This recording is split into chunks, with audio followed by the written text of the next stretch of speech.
Welcome to the Policy Address TV Forum. I'm Carol Ho from Cable. We have the new policy address today. It covers policies covering land, housing, livelihood, and the economy. We have the Chief Executive, Mr. John Lee. Good evening. This is a joint TV forum. I'll introduce the panelists. From the RTHK, Chow Chi Wing. From Now TV, Nicole Law. From Phoenix TV, David Wong. From TVB, Conrad Lau, Chief Executive. Well, we're all very concerned about the housing issues. In this policy address, you have dialed down the cooling measures. What is the policy objective? Will it give the impression that you're trying to prop up the prices of properties in Hong Kong? Well, is it the case that you have to intervene because of the sluggish property transaction volume?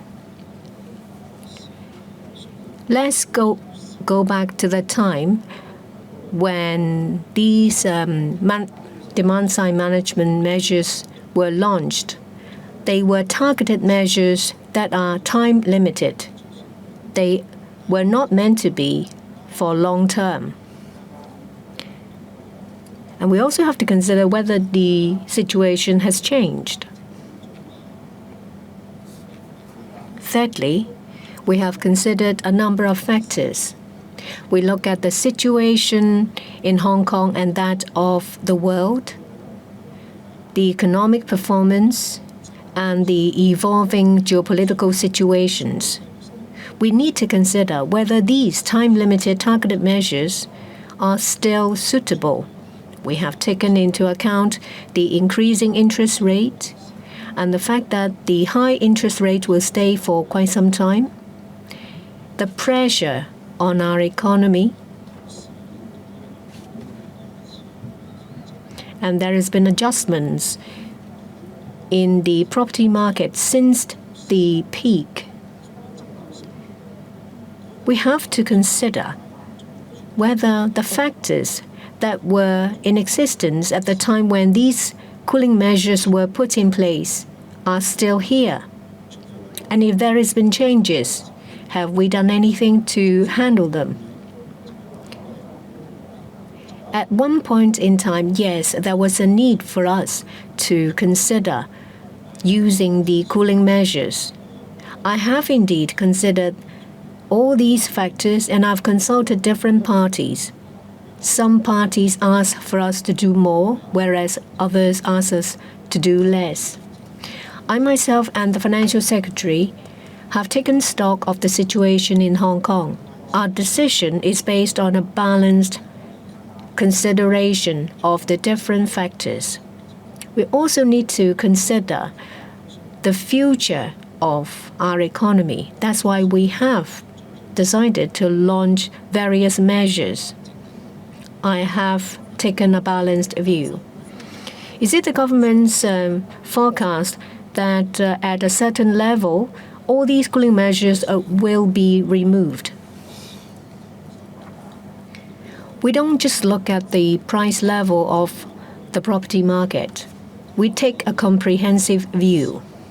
Of course, we consider the affordability of the general public.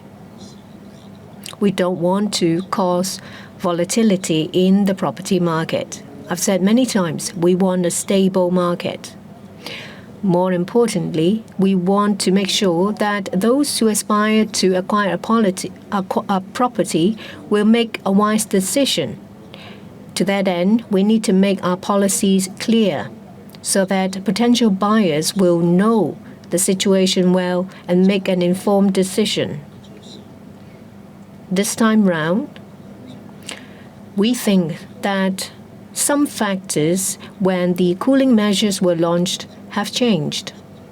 It's no longer a suitable time, and the nature of these measures are not permanent.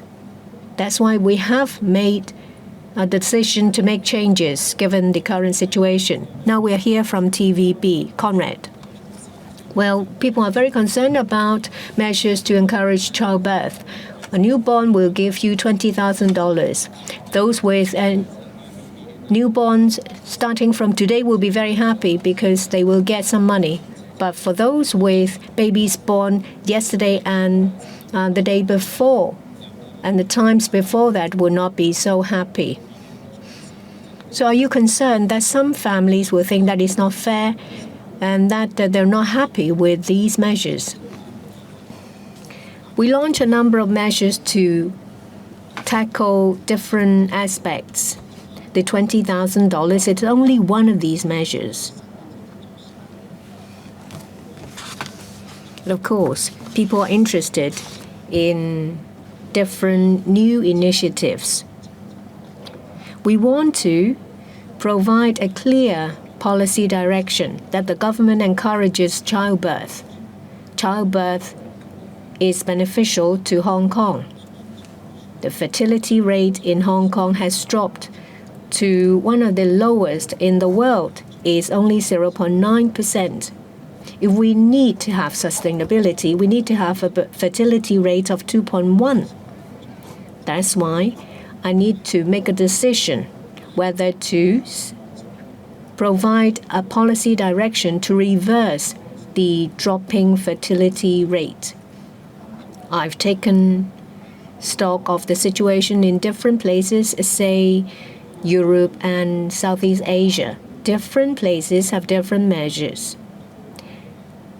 The experience of different places and literature told us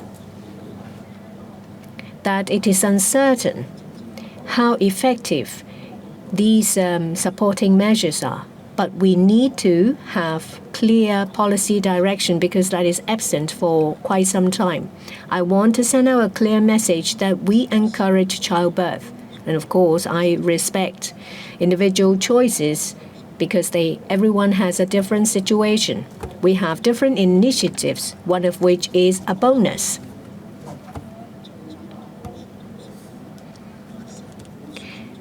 Well, given the great attention given to the bonus, I think that we have achieved our objective to draw attention using these measures. We have launched the newborn bonus. We also have other measures, say, for example, priority schemes for families with newborns. In addition to that, we have support to assistive reproductive services and childcare service for working families. These are in the form of tax incentives,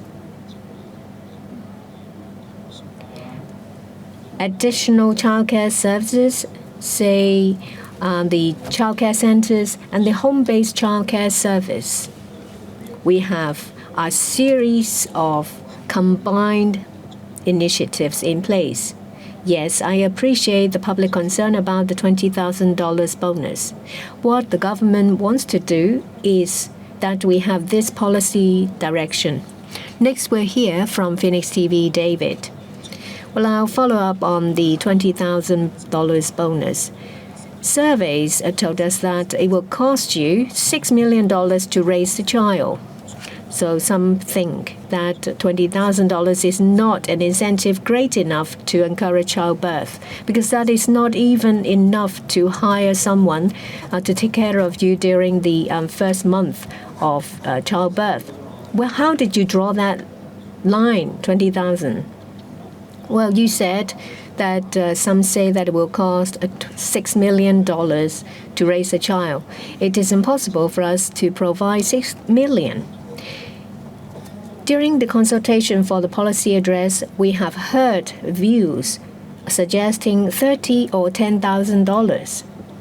We need to consider what outcome would we like to see given our limited resources and how much we can do with our resources.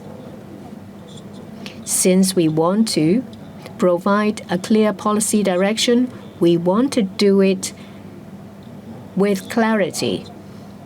I want to strengthen the message. And I thought, can the government afford more than 10,000?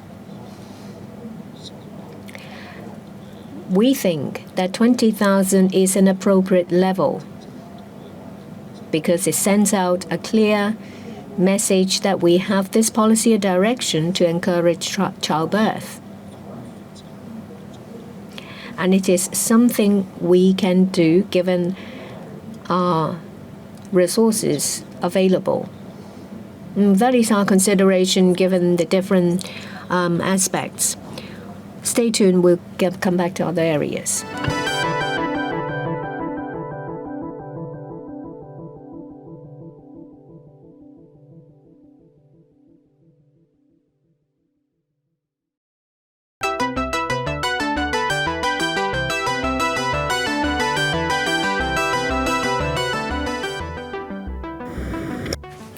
Welcome back to the Policy Address Forum. Just now, we have talked about the policies to encourage childbearing. Now, Mr. Wong Teck-Wai from Phoenix TV. Chief Executive, you also propose reducing the waiting time for families with newborn by 1 year before they are allocated a PRH housing unit. Do you think it would be unfair to other applicants? Under our existing policy, we also favor families with elderly family members. This is in line with our existing policy. It is an effective policy all along. In terms of promoting childbearing, we do give priority and preference to families with newborn members. For families with elderly family members, we also offer them priority in terms of SSF allocation and PRH allocation. Mr. Chow Chi-wing from the RTHK. I believe many couples are struggling whether to have a child because of housing issue.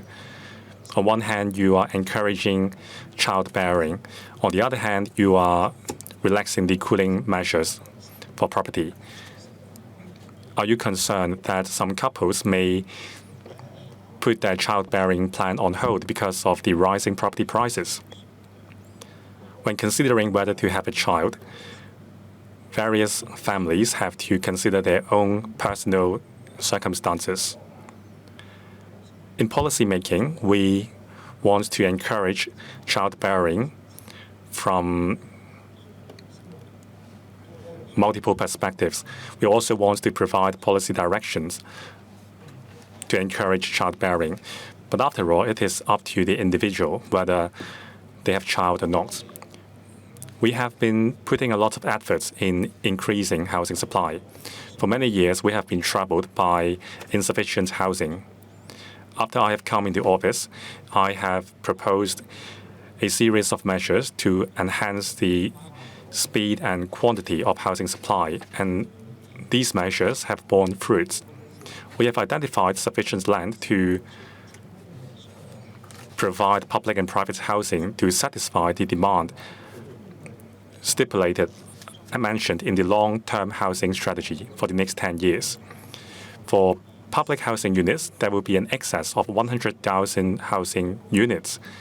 For private housing, we have identified sufficient land to exceed the 130,000 target set. Of course, we are progressing in an orderly manner.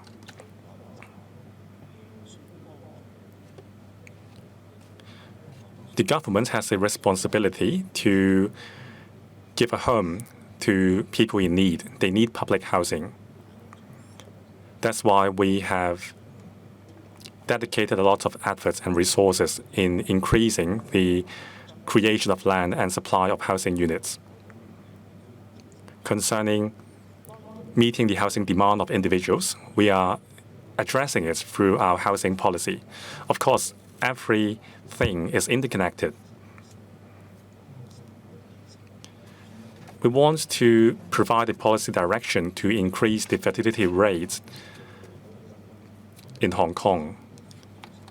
That's why we are offering incentives as well as providing assistive fertility measures, as well as offering more childcare places.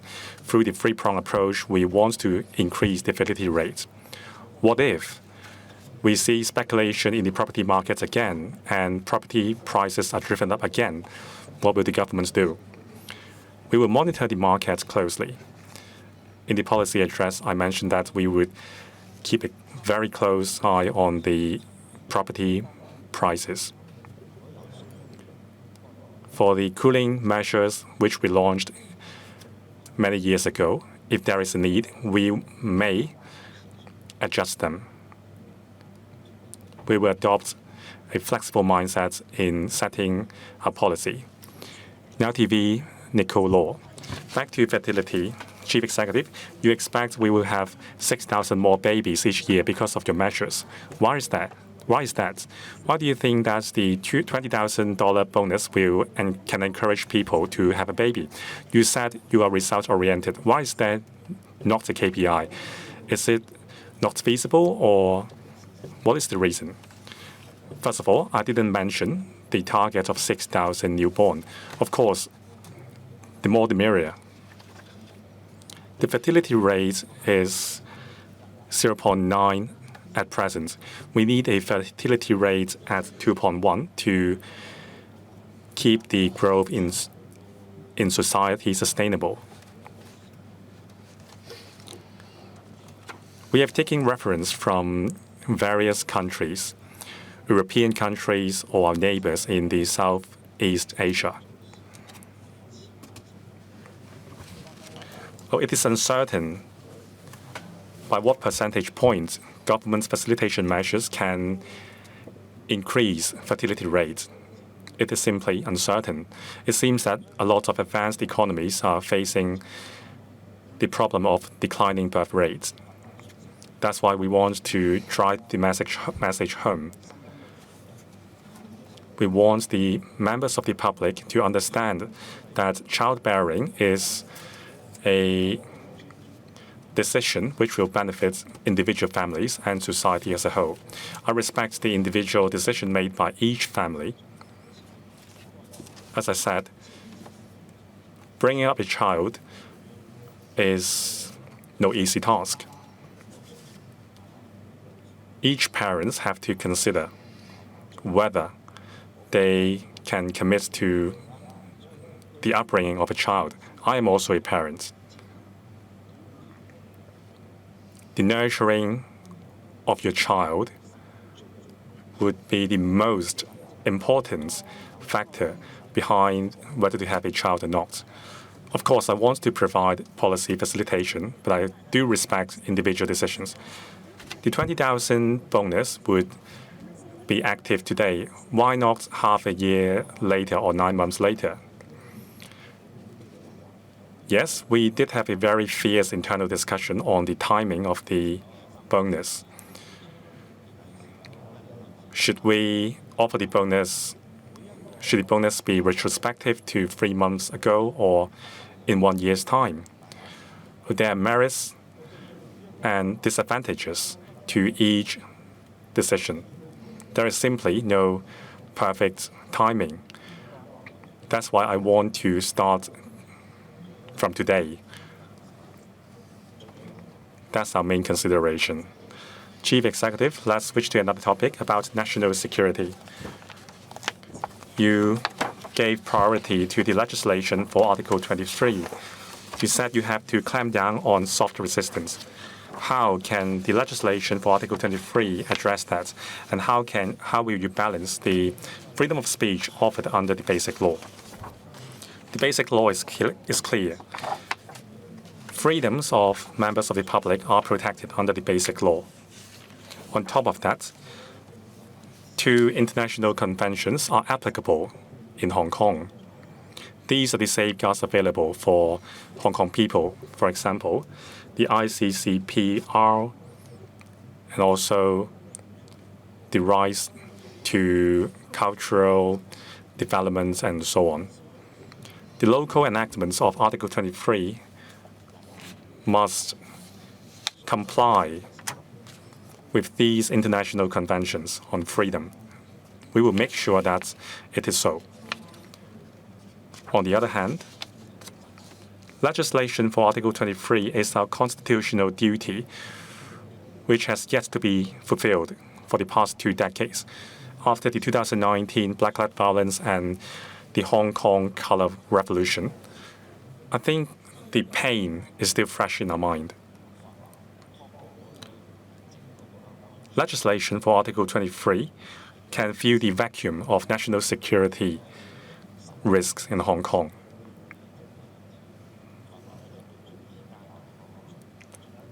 This is not just an article or measure to address present risk. It is also prescient. In the past, we never expected the swift developments in information technology. There are misinformation, sloshing in the internet. This is a factor we didn't think of before. We need a piece of legislation which can address future risks. This is a very serious legislative process. We are looking for a piece of legislation which can effectively safeguard national security in the long run. I want to assure the Hong Kong people, all your freedom will be protected as before. After the enactment of the Hong Kong National Security Law, it has kept the national security risk in Hong Kong under control. It has been effective, and it made us safer. Now, will the legislation for Article 23 include clamping down on soft resistance, and what about espionage? Will it affect employees of foreign agencies or foreign governments? We will make reference to other jurisdictions, especially common law jurisdictions, on the contents of the national security law. They also legislated to safeguard their own national security. The risk they are concerned about should also be our concern. We will look at a number of common law jurisdictions, and we will make reference to those pieces of legislation which is in conformity with our own context. We have to make reference to the risk we have seen in doing so. A review is under progress, and we will consult the public. We will be back in a minute.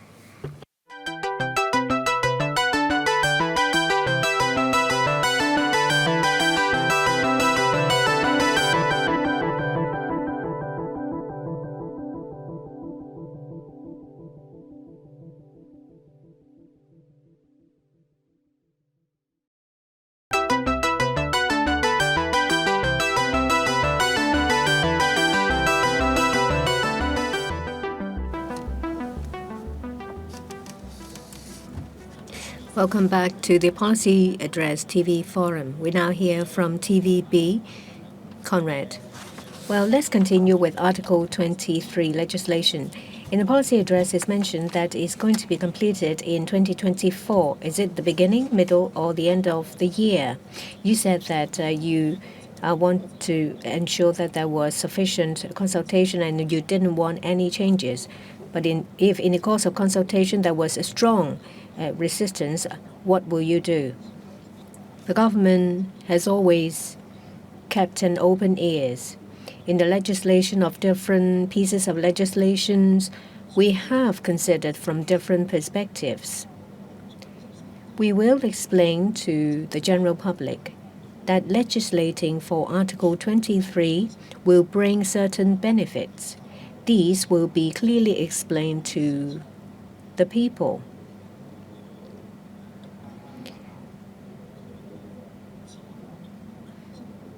We need to explain to the public that their rights are protected even with the legislation.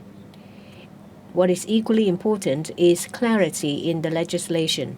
I have taken various departments and bureaus to task to do some research on similar legislation in other jurisdictions.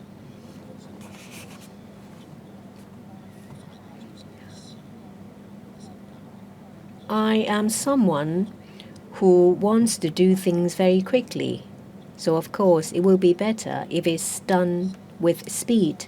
I have set a target to complete the legislation in 2024 to ensure that everyone knows that there is limited time for them to complete all the different researches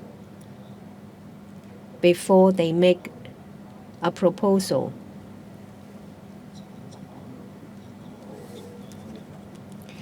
We can spend a very long time in a study.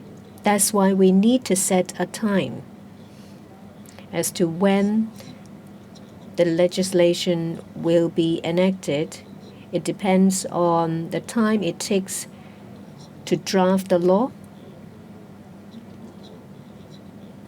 the time it takes to consult the public and what consultation entails, as well as how much time it will take for the LegCo to scrutinize the bill. We have a very tight time schedule, but it's a constitutional duty that's upon us for over 20 years. We have to perform that duty, and I'm confident that with resources devoted to it, we will be able to complete the task before the target time. I'm sure the public understand the importance of maintaining national security after they've gone through what happened in 2019. If we don't do that, we may have to go through another turbulent time similar to that. This is a very clear message. Our work is to explain to the public the benefits brought by Article 23 and to tell the public that the rights and freedoms are well protected with the legislation. Let's now turn to a different topic, subdivided units. You set up a task force to find the definition of substandard SDU, subdivided units. That is a very good first step. But there are also voices saying that SDUs themselves are inadequate. Then why do you need to define what is a substandard SDU? Are there any SDUs that are up to standard? Will you enhance the initiative? Are you concerned that you will send out the message that there are some SDUs that are up to standard and don't need to be handled? When we look at subdivided units, we understand that the majority of them are inadequate. I've been to these visits, but there are also subdivided units that are decent. They are at a location that is easy for people to go to work or for their children to go to school. They may have another place to live, but they choose to live in the subdivided units because of the convenience. There are some subdivided units in the market that cannot be described as poorly conditioned. Otherwise, people will not want to stay there. So we need to find a definition. We need to find out what is the standard acceptable to the general public. Of course, the task force will conduct site visits. It will talk to different stakeholders. It is a topic that needs to be thoroughly looked into. I have set down 4 directions because I want the problem to be handled in an orderly manner. That is important because a household living in a subdivided units is a family.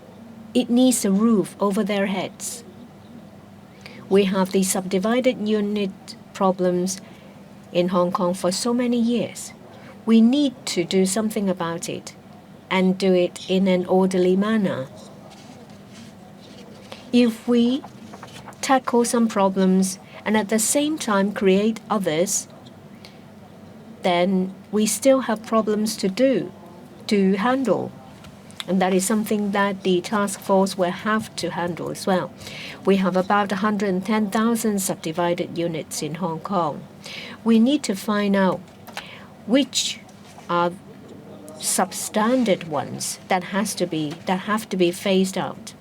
At the same time, we have to stop substandard subdivided units being created. We need to prevent the resurgence of these substandard units. I mentioned about an increase in housing supply. Subdivided units are there because of insufficient supply of housing. And that is the main reason. Now we have increased significantly housing supply, so there will be sufficient housing for the coming 10 years.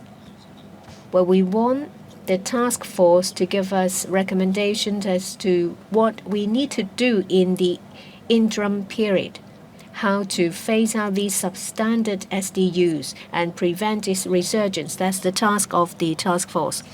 Next is David Wong from Phoenix TV. Well, actually, in the last term of government, there was a task force on rent control. So are they similar? Why do you need to create another task force? If a task force can solve the problem, then why do we need another one? We want to cover the issue in a comprehensive manner. This problem has been with us for a very long time.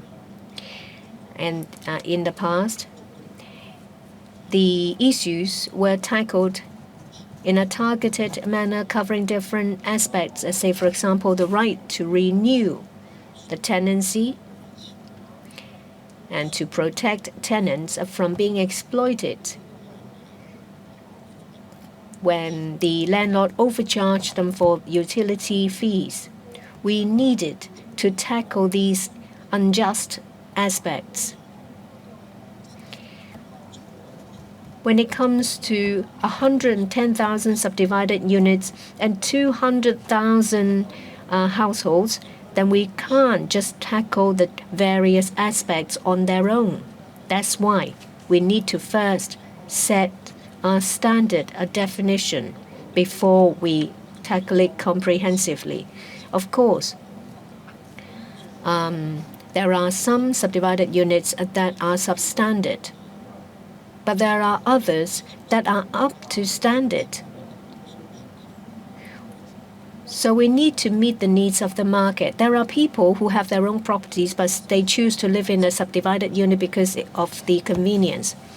Well, you said that you want to phase out a substandard SDUs. If these are phased out, how do you accommodate the tenants? That is an important work area of the task force. I talk about doing it in an orderly manner. We need the tenants to know about our timeline and the fact that they will not be made homeless. That's why I've asked the task force to handle it in this manner. There are subdivided units tenants that are waiting for a PRH. We might make use of the opportunity when these SDUs are eradicated to house them in PRH units. The task force may study issues that are on a more macro level. The topics I've just mentioned to you may be of a narrower scope. The task force will talk to different stakeholders and look at different topics. And I'm sure that they will look at the different aspects. And stay tuned.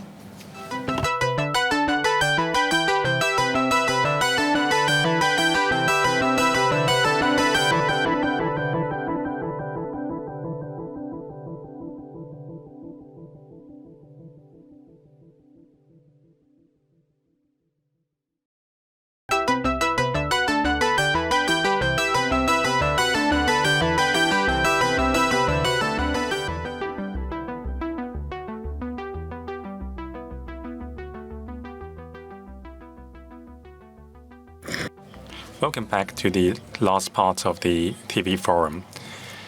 We hear from Chao Chi-wing from TMHK. I also want to talk about the policy measures to encourage childbearing. A lot of countries provide flexible working arrangements for prospective parents, including flexible working hours or flexible work arrangements. Can we learn from them and offer family-friendly measures? Of course, I call upon all corporations to follow the lead of the government to offer family-friendly measures for their employees, and also to support employees with children in the work arrangements so that they can feel the support of the corporations for them. I know that in some offices, there are childcare services available in-house for their employees. We have an incentive scheme to encourage corporations to create a family-friendly working environment for their employees. Of course, the situations differ for various industries.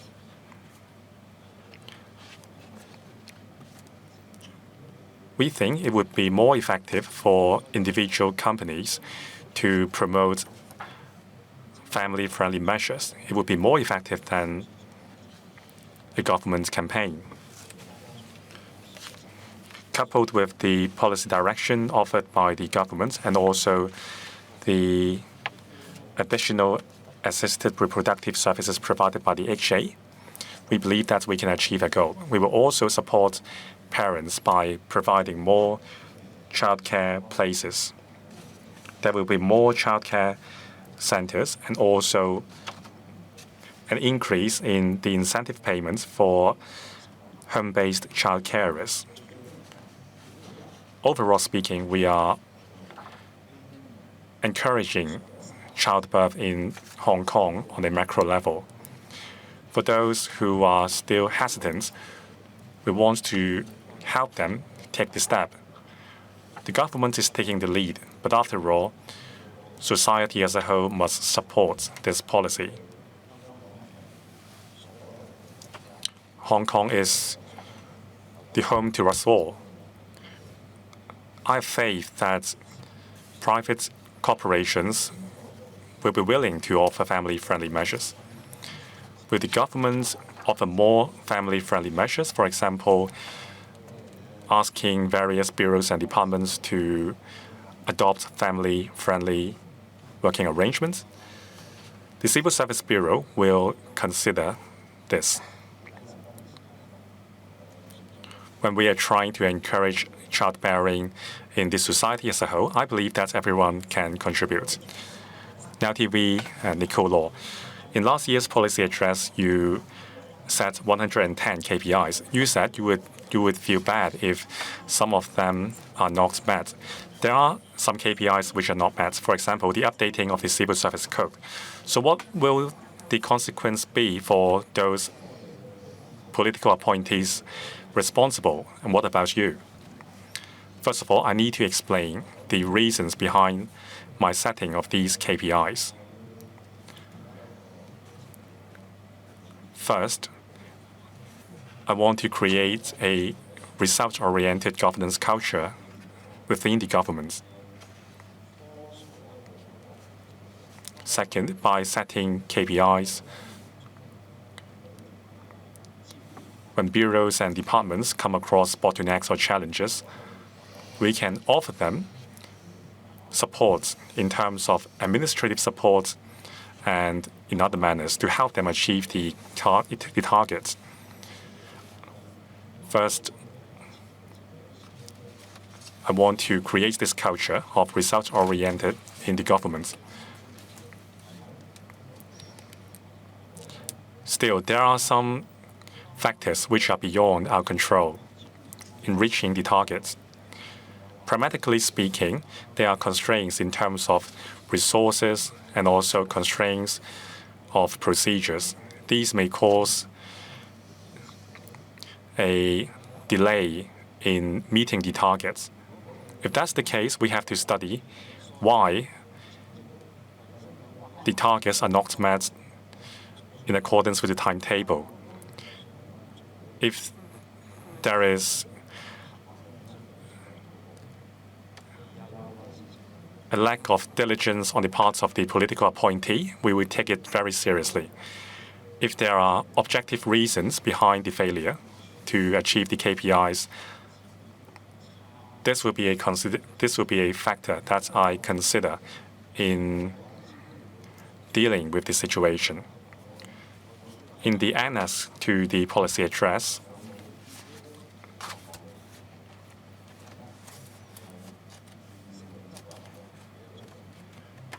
I mentioned several kinds of standards for the KPIs. Some KPIs are fulfilled, some KPIs are not met, and some other KPIs are still valid and ongoing. For some KPIs, there may be some delay, but in the end, they have been fulfilled. In dealing with the matter, I would review the actual reason why the KPIs are not met in time. For some cases, I request the official responsible to do a better job.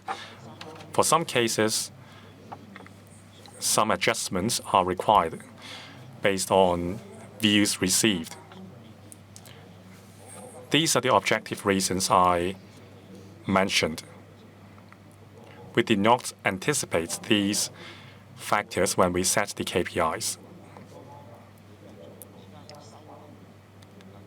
And sometimes we adjusted the course of action in order to deliver better results. I would look at the intention or attitude of the officials seriously, and I will deal with those with a lack of diligence seriously.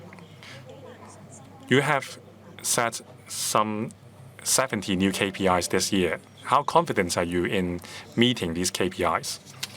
Last year, I set 110 KPIs in the policy address.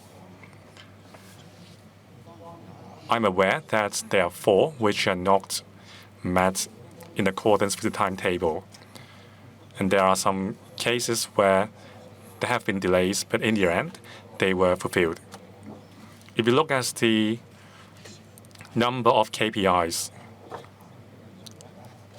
which were not met out of the 110 KPIs, I would say it is quite satisfactory. Of the 150 KPIs set in this policy address, 73 are new. 77 of the 150 are KPIs set last year, which are still ongoing and valid. Of course, I expect all the 150 KPIs to be met within the period of this policy address. But I also understand there may be objective reasons or objective factors which we did not foresaw. We will not blindly chase after targets. It would be meaningless if I set 10,000 KPIs. The point of setting KPIs is to cause a change in the culture of the government. And I do see our colleagues being more committed after I've set the KPIs. We will try our best to avoid a delay, but the most important thing is that the KPIs are delivered, whether it is 3 months or 4 months. But of course, we will try to stick to the original timetable. We try to be as objective as possible in setting the KPIs, but still, there are objective factors beyond our control. Overall speaking, I'm happy with the commitments shown by bureaus and departments. Of course, there is always room for improvement. Like I said time and again, I want to create a result-oriented culture, and we bear in mind people's expectation on us. But we will not over-rely on the KPIs. because in the blind chase after the KPIs, we may become negligent of other things. I trust the professional judgment of my colleagues. They all have a heart to serve the public. The KPIs set by me are just a direction. We still have some time left. Chief Executive, you said the policy address would enhance happiness for people. So what standard will you set for this policy address? There is always room for improvement. We can always create happiness together. I value your input. We will try our best to meet people's expectation. In resource distribution, we may not be able to satisfy or meet the aspiration of each and every individual, but we will explain the reasoning behind to the public. I hope the Hong Kong people would have faith in this government, and we will be accountable to the people every year. This is the end of the Policy Address Forum. Thank you, Chief Executive, for your time. Thank you.